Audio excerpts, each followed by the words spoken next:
안녕하세요. 사연을 부탁해입니다. 오늘의 사연을 소개하겠습니다. 바람이 시원하게 불어오던 어느 봄날 엄마에게 전화가 걸려왔습니다. 소윤아, 바쁘니? 아니, 점심 먹고 커피 한 잔 마시고 있어. 무슨 일 있어? 일이 있긴 뭐가 있겠어. 근데 우리 동네 거기 어귀에 집이 하나 있었잖니? 응, 위치가 아주 좋은 거기 말하는 거지? 우리 부모님은 오랜 동안 서울에 사시다가 오래전에 귀농을 하셨습니다. 아빠의 고향이기도 한 공기 좋은 작은 마을이었어요. 아빠는 그곳에서 나고 자라셨다고 했습니다. 하지만 돌아가신 할아버지가 하시는 일 때문에 초등학교 때 그 마을을 떠나 서울로 올라오셨습니다. 그 뒤쭉 서울에서 사셨지만 아빠는 항상 태어난 고향을 그리워하곤 하셨습니다. 뒷산에 나무가 울창했어. 아침이면 새소리에 잠을 깨곤 했었다. 시시때때로 동네 아이들과 뒷산에 올라가 엿날리기도 했고, 어느 날은 산토끼를 잡겠다며 대나무로 만든 활을 등에 메고는 하루 종일 뒷산을 뛰어다니기도 했었어. 그때가 생각나는지 아빠의 얼굴에는 부드러운 미소가 가득했어요. 네 엄마랑 나는 나이 들면 슬슬 텃밭이나 가꾸면서 거기 내려가서 살 생각이다. 내가 알아보니 마을에 빈집들이 꽤 있다고 하더구나. 그렇듯 아빠는 입이 닳도록 고향에 내려가고 싶다는 말을 하곤 했습니다. 그때 당시 아빠는 회사에서 쫓겨나다시피 나와서 엄마와 함께 치킨 장사를 시작했는데 많이 힘들어 하셨거든요. 그러던 어느 날 엄마가 몸이 계속 좋지 않아서 혹시 몰라 두 분이 병원에 다녀오셨는데 의사 말로는 엄마의 건강 상태가 좋지 않다고 했습니다. 이번 참에 당신이랑 나랑 귀농하자고. 공기 좋은 곳에 가서 요양도 하면서 당신도 푹 쉬고 조그마한 텃밭이나 가꾸며 살자고. 아빠가 엄마를 보며 완강하게 말했어요. 그럼 소윤이랑 동윤이는 어쩌고? 쟤들 회사가 여긴데 우리가 가긴 어딜 가? 당신이 그러니까 힘든 거야. 소윤이 동윤이 다 컸는데 뭔 걱정이야. 둘 다 회사 잘 다니고 있고 이제는 알아서 해야지. 우리도 이만큼 했으면 부모 노릇 다 한 거야. 언제까지 애들 뒷고무니만 따라다니려고 그래? 지금은 당신 건강이 우선이야. 의사가 더 이상 무리하면 안 된다고 하잖아. 그러니까 내 말 들어. 니들도 괜찮지? 이 아빠는 도시 생활 이제 지긋지긋하다. 그러니까 이제는 니들 앞가림은 니들이 해. 아빠가 동생과 저를 보며 다시 완강하게 말했어요. 우린 괜찮은데 엄마 아빠 진짜 괜찮겠어? 지금껏 도시에서만 살다가 갑자기 내려가면 많이 불편할 텐데. 불편하긴 뭐가 불편해. 공기 좋고 물도 좋고 사람 살기 아주 딱 좋지. 그럼 니들 그렇게 알고 있어. 난 이제부터 고향에 내려가서 괜찮은 빈집이랑 텃밭 있는지 알아봐야겠다. 적어도 그때까지는 아빠의 목소리에 활기가 가득했습니다. 하지만 얼마 뒤 어떤 일이 일어날지 상상조차 하지 못한 채 부모님은 귀농 준비를 시작하셨어요. 우선 동생과 저는 부모님이 살던 집에서 그대로 살기로 했어요. 아빠 고향집에 있던 집값이 그렇게 비싸지도 않았기에 이것저것 정리를 하게 되면 굳이 집을 팔지 않아도 충분하다고 했거든요.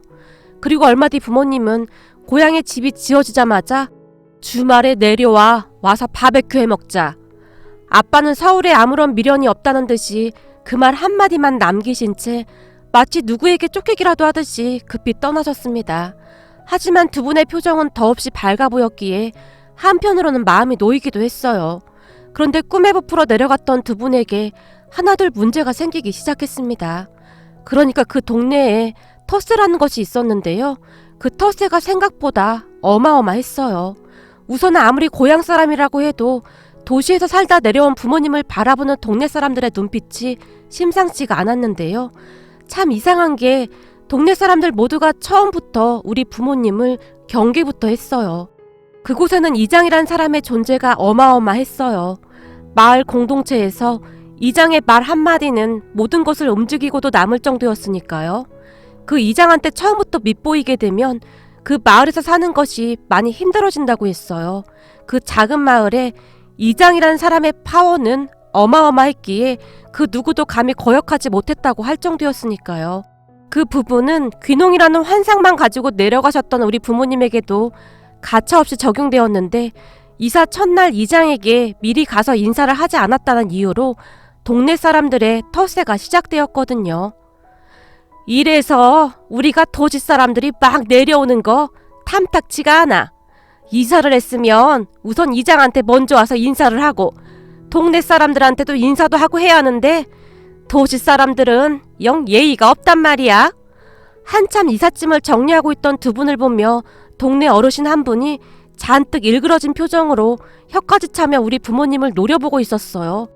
안녕하세요. 죄송합니다. 저희가 지금 막 이삿짐을 푸느라 바빠서 깜빡했습니다. 급한 것만 정리되면 가서 인사드리겠습니다. 그때까지도 아빠는 그저 별일 아니라는 듯이 생각을 한 듯 했어요.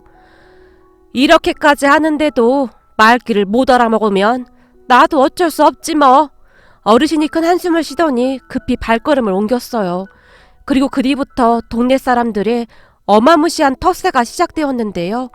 마치 모두가 단합이라도 한 듯이 부모님의 인사도 받지 않은 채 급히 고개를 돌려버리기 바빴다고 합니다. 그렇게 두 분의 험난한 귀농 생활이 시작이 되었어요. 엄마의 요양 때문에 선택했던 귀농이었는데 오히려 스트레스를 더 받게 되었으니까요.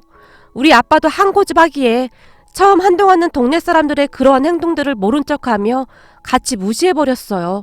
하지만 그러기에는 두 분에게 불편한 것이 한두 가지가 아니었기에 어느 날부터는 아빠가 나서서 동네 사람들의 마음을 돌리기 위해 참 오랜 시간 노력을 해야 할 정도였어요. 집까지 떡하니 지어놓았는데 그냥 되돌아올 수도 없는 노릇이었으니까요. 엄마의 스트레스가 높아져가니 아빠도 별 수 없었던지 결국에는 동네 사람들의 비위를 맞추며 꾸역꾸역 생활을 이어가셨어요. 소윤아, 우리 괜히 귀농한 모양이다. 난 시골이라고 하면 다들 인심 좋고 그런 줄 알았는데 도시보다 더하면 더했지 절대 덜하지 않아. 하나같이 찬바람이 쌩쌩 불어서 말도 못 걸겠어. 주말에 부모님 집으로 내려간 제 손을 잡으며 엄마가 하소연을 하셨어요. 예전 아빠 고향이라 괜찮을 줄 알았더니 그런 것도 아닌가 보네. 말도 마라. 그나마 네 아빠 예전 고향이어서 우린 이 정도에서 봐준 거란다. 아예 외지인이었다면 더 힘들게 했을 거라고 하더구나. 엄마가 고개를 가로저었어요. 하지만 두 분의 노력을 알아준 것인지 동네 사람들도 조금씩 마음을 열기 시작했고 부모님도 조금씩 안정을 찾아갔어요. 그게 벌써 한참 오래전 일이네요. 그 뒤 동생과 저는 결혼을 했고 부모님 집에 자주 왕래하며 살고 있습니다. 그러던 어느 날 엄마가 전화를 해서는 제게 동네 소식을 전해왔어요. 귀농을 한 뒤로 부모님은 동네에서 일어나는 일들에 항상 귀를 기울인 채 동태를 살피곤 했으니까요. 그날 엄마의 말에 따르면 그 동네에 꽤 괜찮은 빈집이 하나 있었는데 그 집으로 부모님보다 연세가 많아 보이는 부부가 귀농을 했다고 했어요. 세상에나 이 시골집에 집을 엄청나게 지었구나. 난 무슨 영화에서 보는 그런 저택인 줄 알았잖니. 부부가 산다고 하는데 집이 아주 으리으리해. 전화기 한 엄마의 목소리는 한껏 들떠 있었어요. 그래? 뭘 얼마나 으리으리하길래 그렇게 난리야. 나도 구경 한번 가봐야겠네. 지금 동네 사람들이 다들 수근거리고 난리야. 그동안 집 짓는 것 때문에 동네에 몇 번 왔다 갔다 한 모양인데 이장한테 인사를 한 번도 안 온 모양이더구나. 그래서 내가 네 아빠한테 가서 알려주라고 했다. 우리가 처음 여기 내려왔을 때 얼마나 힘들었었니 그래?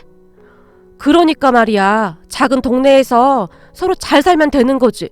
왜들 그렇게 텃세를 못 부려서 안달인지 모르겠어. 시골 인심 좋다는 말도 다 옛말인가 봐. 그때 엄마 아빠도 얼마나 고생했어? 그러니까 엄마 아빠라도 잘 챙겨드려. 그렇지 않아도 네 아빠랑 내가 왔다 갔다 하면서 챙기고 있어. 근데 동네 사람들 눈초리가 영 심상치가 않구나. 이러다 괜시레 우리까지 밉보일까봐 걱정이야. 엄마가 조심스레 말을 덧붙이며 전화를 끊었어요. 그 뒤 엄마에게 다시 전화가 걸려오지 않았기에 그 일을 까마득히 잊고 있었어요. 그렇게 얼마 뒤 남편과 아이들을 데리고 부모님 집에 내려갔어요. 저기 차는 우리 집 마당에 세우자.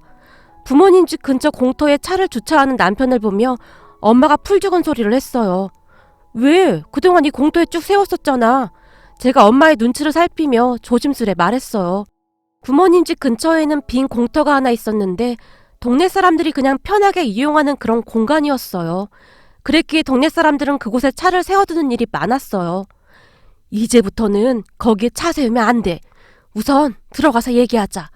엄마가 주변을 둘러보며 다시 말했어요. 집 안으로 들어간 엄마가 소파에 앉으며 낮은 목소리로 중얼거리기 시작했습니다.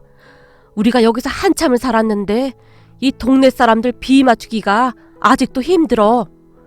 왜? 그동안 잘 지냈잖아. 제가 놀란 기색으로 물었어요. 아니 그게 말이야.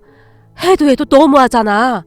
지금까지 우리한테 그렇게 하는 건 우리가 다 참았는데 저 위에 새로 오신 연세 있으신 분들한테까지 그러는 거 보니까 아주 정남이가 뚝 떨어진다. 그 순간 엄마의 표정이 일그러지며 혀를 차고 있었습니다. 엄마의 말을 대략 요약해 보겠습니다. 그러니까 그 으리으리한 저택의 어르신 부부가 내려오신 뒤로 동네 사람들의 텃세가 하늘을 찔렀다고 합니다. 하지만 그 두 분은 상관도 하지 않고 잘 참고 계셨답니다.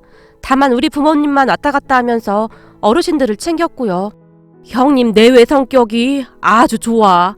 뭔가 기품이 있어 보이기도 하고 저번에는 그 형님이 정장 쫙 빼입고 어디 외출하시던데 아주 멋있더라고. 그 어르신 내외와 부모님께서는 이미 절친이 되어 있었기에 아빠는 그분들을 형님, 형수님이라고 부르며 따랐어요.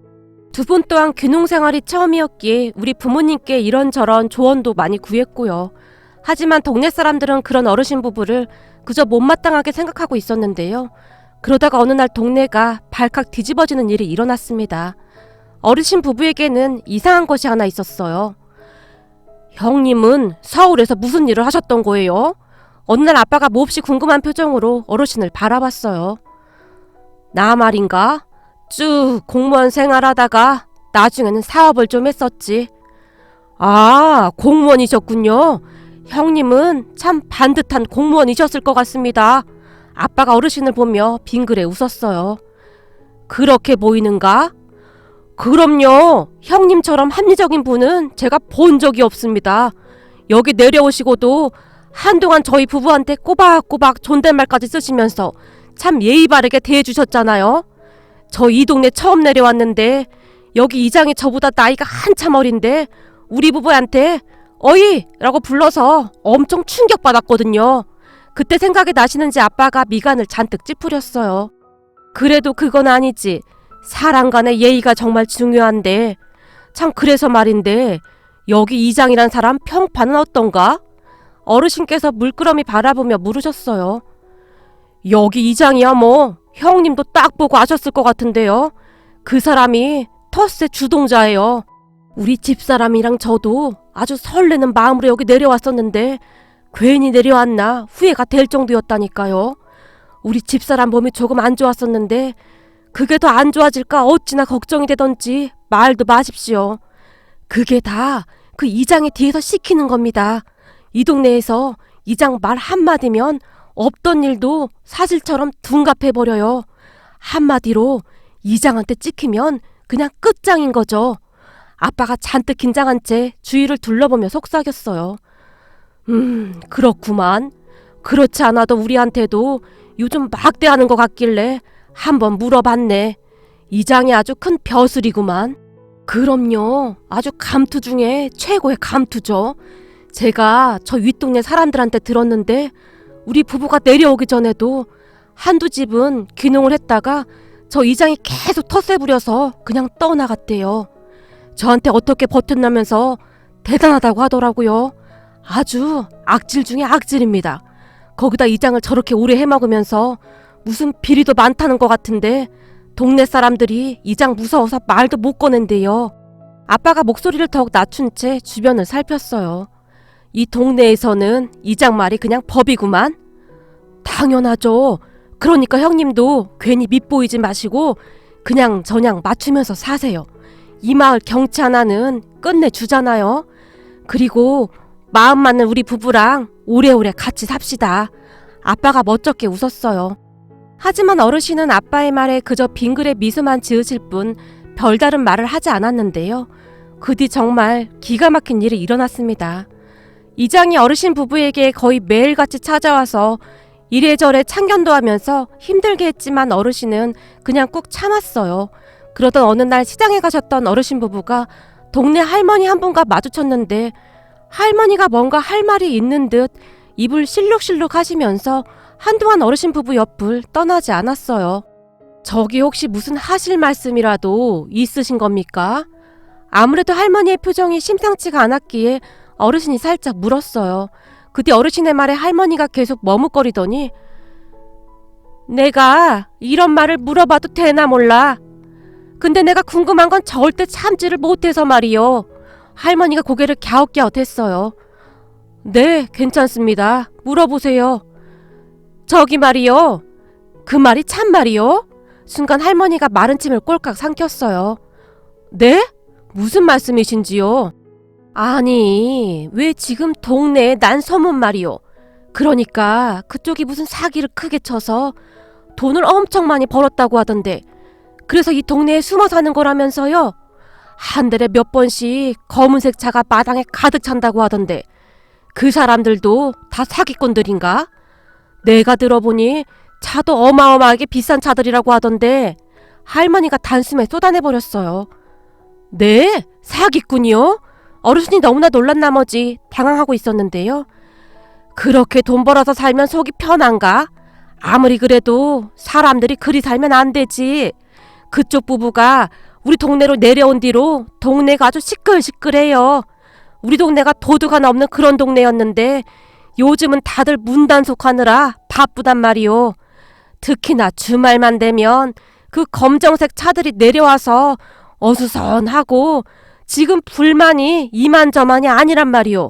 그러니까 동네 시끄럽게 하지 말고 당장 우리 동네에서 나가란 말이요.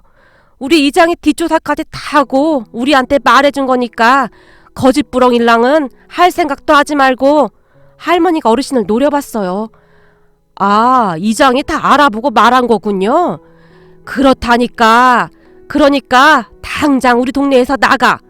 아주 재수가 없으려니까 어디서 사기꾼들이 들어와. 근데 뭐 전에 공무원 생활을 했다고 거짓말을 하고 다녀?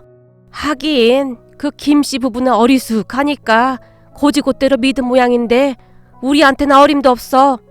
할머니가 원망이 가득 담긴 듯한 표정으로 어르신 부부를 노려보며 자리를 떠났어요. 그런 할머니의 뒷모습을 한동안 바라보던 어르신의 마음이 바뀐 것이 그때부터였던 것 같아요. 하지만 그때까지만 해도 그 작은 마을에 어떠한 일이 일어날지 아무도 모르고 있었는데요. 어르신이 무슨 창고를 만들기 시작했는데 그 창고를 만들면서 동네 사람들이 오가는 길을 조금 더 사용했어요. 하지만 따져보면 그 땅은 엄연한 그 어르신의 땅이었어요. 그러니까 동네에서 오히려 그분들의 땅을 길로 더 사용하고 있었던 것이죠. 그분들은 정확한 측량에 의해 그 땅까지 합해서 창고를 지었던 것일 뿐이었었고요. 그런데 그걸 보며 이장이 난리난리를 쳐댔는데요. 지금까지 동네 사람들이 잘 이용하던 길을 이렇게 줄여버리면 어떻게 합니까? 이장이 그분들에게 고함을 질러댔어요. 네? 아니 측량에 따르면 여기까지가 우리 땅이라 그렇게 한 겁니다. 여기 보세요. 우린 여기까지 산 게 맞아요. 근데 뭐가 문제죠? 그리고 우리 창고가 있어도 오가는 데는 큰 문제도 없고요. 어르신이 이장에게 문서까지 보이며 오히려 놀라서 눈만 깜빡깜빡하고 있었습니다. 내가 이래서 외지인들을 싫어하는 거야.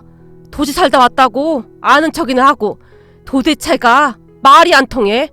그때 내가 뭐라고 했어? 뭐라든지 나한테 다 보고하라고 했잖아? 근데 왜 당신들 마음대로 하는 거냐고? 어르신의 나이가 이장보다 훨씬 많았음에도 이장이 반말까지 하며 주먹까지 치켜든 채 눈을 부릅떴어요. 참나, 아무리 이장이라고 해도 분명히 법대로 고지가 되어 있는 걸 가지고 왜 그러는지 모르겠구만.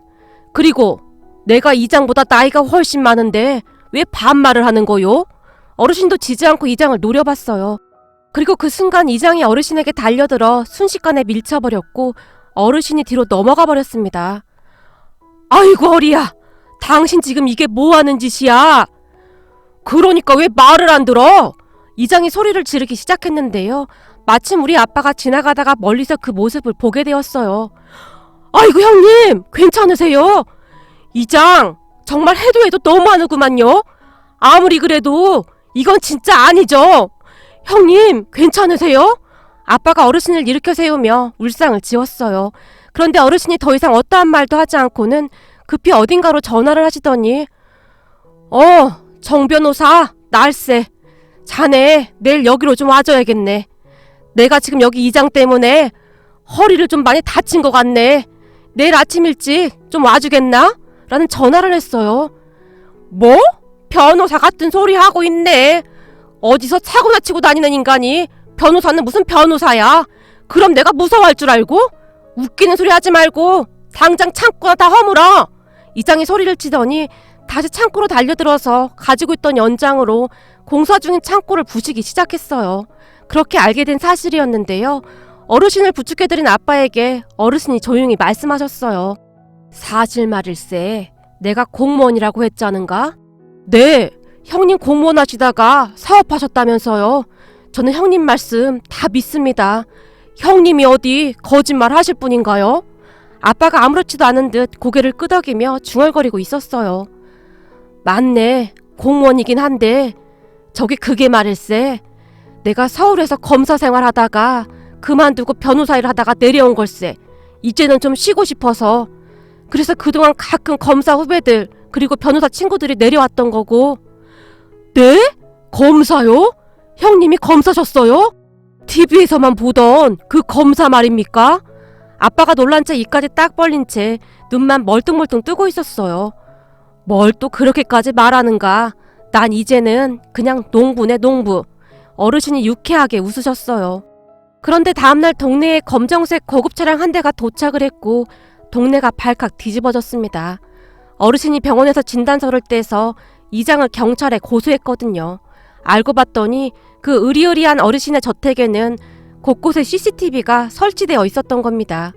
그렇게 이장이 한 짓들이 CCTV에 낱낱이 찍혔고요. 그 바람에 어르신이 검사 출신 변호사였다는 소문이 동네에 돌기 시작했어요. 그리고 그 소문은 엄청난 파문을 일으켰는데요. 동네 사람들이 갑자기 변하기 시작했거든요. 그러니까 동네 사람들이 이장에게 철저히 등을 돌려버린 것이죠. 그렇게 동네 사람들의 입에서 이장의 비리들이 하나씩 나오기 시작하면서 순식간에 그동안 이장의 만행이 밝혀지게 되었습니다. 그 바람에 이장이 혼비백산했는데요. 저기 검사 양반, 내가 잘 모르고 그런 건데 한 번만 용서 좀 해주세요. 내가 이렇게 무릎 꿇고 빌 테니 제발 용서 좀 해주세요. 이장이 어르신 집에 와서 싹싹 빌어댔어요. 하지만 어르신은 눈 하나 깜빡하지 않았어요. 아마도 이장의 악행을 샅샅이 다 밝힐 생각이셨던 것 같습니다. 마을에 큰 공사가 있을 때마다 건설업체에게 말도 안 되는 트집을 잡아서 돈을 갈취하는 등 그 비리가 한두 가지가 아니었다고 합니다. 그러던 어느 날 경찰이 본격적으로 이장의 비리를 수사한다는 소문이 동네에 퍼지게 되었는데 이장이 혼비백산한 채 몰래 야밤도주까지 했습니다. 그 바람에 동네가 또 한 번 발칵 뒤집어진 건 말할 것도 없었고요. 알고 봤더니 그동안 동네 사람들한테 이런저런 명목으로 돈도 많이 빌려갔었다고 하네요. 그렇게 한동안 동네에 경찰들이 왔다 갔다 하면서 정말이지 순식간에 동네가 쑥대밭이 되었어요. 그런데 그 일이 있은 후 한참이 지났는데 엄마가 제게 전화를 했어요. 말도 마라. 한동안 동네가 쑥대밭이었어. 그 이장한테 돈 떼인 사람이 한둘이 아니라는데 무슨 이런 일이 다 있다니 그래? 그리고 너 놀라지 말고 들어. 이번에 니들 아빠가 동네 이장이 됐어. 뭐? 아빠가 이장이 됐어? 니들 아빠가 이 동네 내려온 지도 한참 되었으니까 귀능한 사람 마음도 잘 알 것이고 이 동네 사람들 마음도 잘 알 거라며 막무가내로 하라고 해서 이장으로 선출됐어. 어쩔 수 없이 하게 됐어. 엄마는 아빠가 이장이 된 것을 못마땅해 하고 있었어요. 엄마, 좋게 좋게 생각해. 엄마 아빠 처음에 거기 내려가서 얼마나 고생했어? 아빠가 이장 됐으면 이제는 그럴 일은 없겠네. 봉사활동도 하는데 그냥 봉사활동이다 하고 생각하고 잘해봐. 이야, 우리 아빠가 그 유명한 이장이 되다니. 제가 큰 소리로 웃었어요. 그 뒤 우리 아빠는 이장님이라 불렸습니다. 아빠가 이장이 된 뒤 참 많은 것들이 바뀌었는데요. 그 검사 출신 어르신이 동네에 사비를 들여 꽤 많은 후원을 하셨거든요. 우선 노인정을 싹 다 수리해 주신 건 말할 것도 없었고 노인정 안에 있던 오래된 에어컨이 자주 고장나서 어르신들이 여름마다 고생이 많으셨다는데요. 그것도 기증해 주셨어요. 거기다 최신식 대형 TV도 기증해 주셨고요. 그리고 사람들이 법적인 것을 물어볼 때마다 정성껏 조언도 아끼지 않았습니다. 그렇게 동네가 조금씩 바뀌어가고 있었습니다. 아빠와 어르신은 손발이 척척 맞았는데요. 아빠는 마치 한참 전부터 이장이었다는 듯이 아주 신바람이 나서 동네 일을 하러 다니셨어요. 특히나 시골 마을이다 보니 홀로 계시는 할머님, 할아버님이 많이 계셨기에 노인정에서 막걸리 파티도 열었고 시간이 날 때마다 건강이 안 좋으신 할머님, 할아버님 댁을 방문해서 소외되지 않게 그렇게 잘 챙길 수가 없었어요. 어느 날은 아빠가 어르신께 물었어요. 형님, 제가 알아서 할 테니 형님 돈은 그만 써도 됩니다. 맨날 이렇게 돈을 써서 어째요?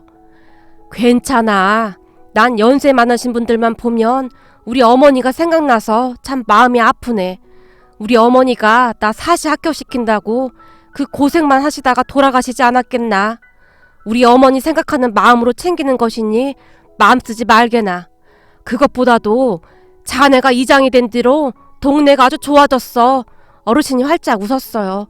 그렇게 마을은 평화로워졌고 동네 사람들의 생각도 많이 바뀌었다고 합니다. 어느 날은 노인정에 다 같이 모여서 수박 파티를 하고 있었는데요. 저기 전에 그 이장놈 말이야. 결국에는 잡혀서 구속됐다고 하던데 소식 들었는가? 결국 그리 됐구만. 세상 물정 모르는 우리를 그렇게 속여먹었으니 당연한 거 아니겠어? 세상에나 요즘 우리가 얼마나 살기 좋아. 그러니까 앞으로도 이장을 잘 뽑아야 해. 동네 사람들이 이구동성으로 외쳤다고 합니다. 그렇게 마을은 평화로워졌고 동네 사람들의 생각도 많이 바뀌었다고 합니다. 이제는 예전처럼 텃세를 부리고 그러지 않는다고 하니까요. 엄마의 이야기를 듣는 동안 참 많은 생각을 하게 되었는데요. 서로 조금씩만 배려하고 살면 얼마나 좋을까요? 귀농을 준비해서 내려가는 게 보통 어려운 일이 아니니까요. 그런 사람들에게 텃세를 부리기보다는 따뜻하게 받아준다면 조금 더 아름다운 세상이 되지 않을까 하고 생각해 봅니다. 오늘의 사연은 여기까지였습니다. 즐겁게 보셨다면 구독, 좋아요 부탁드립니다. 고맙습니다.